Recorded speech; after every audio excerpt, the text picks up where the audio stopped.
Vermilion Cliffs National Monument is located in Arizona, immediately south of the Utah state line. This national monument, 293,689 acres in area, protects the Paria Plateau, Vermilion Cliffs, Coyote Buttes, and Paria Canyon.Elevations in the monument range from 3,100 feet to 6,500 feet above sea level. Creation and designation. Established on November 9, 2000 by a presidential proclamation by President Bill Clinton, Vermilion Cliffs National Monument was carved from existing lands already under the management of the U.S. government in extreme northern Coconino County, Arizona, immediately south of the border with the state of Utah. The monument is administered by the U.S. Bureau of Land Management, an agency within the U.S. Department of the Interior. The Vermilion Cliffs themselves run along the southern and eastern edges of this national monument. Much of the monument's land consists of the Paria Plateau, a flat area extending northward from the tops of the cliffs.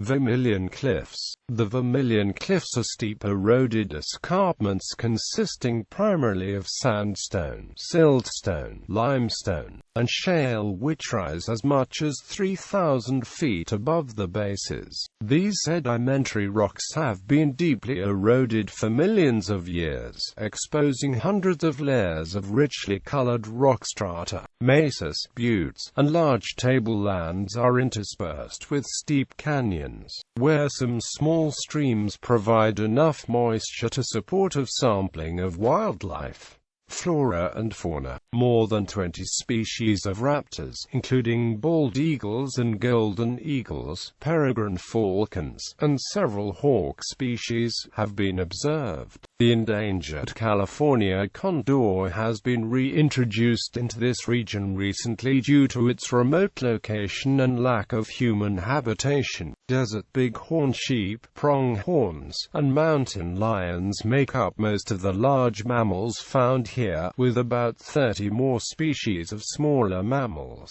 Several examples of rare fish species, such as the flatmouth sucker and the speckled dace, live in the streams of the national monument. The Welsh's milkweed, a threatened plant species that grows on sand dunes and helps stabilize them, is known to exist only in this national monument and one other area in neighboring Utah.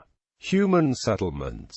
Human settlement in the region dates back 12,000 years, and hundreds of Native American pueblos are spread across this national monument. The remains of the natives' villages, with houses, granaries, burial areas, and associated ruins, can be found here. This national monument also contains one of the largest number of rock art sites in any nationally protected area. Many of these petroglyphs are believed to be among the oldest in the United States. The first white explorers into the region were Spanish missionaries and explorers from the 1776 Dominguez Escalante expedition. Later, Mormon explorers searched the region during the 1860s, some of them settling on land that is now within the monument. They built one of the first ferry crossings on the Colorado River in 1871.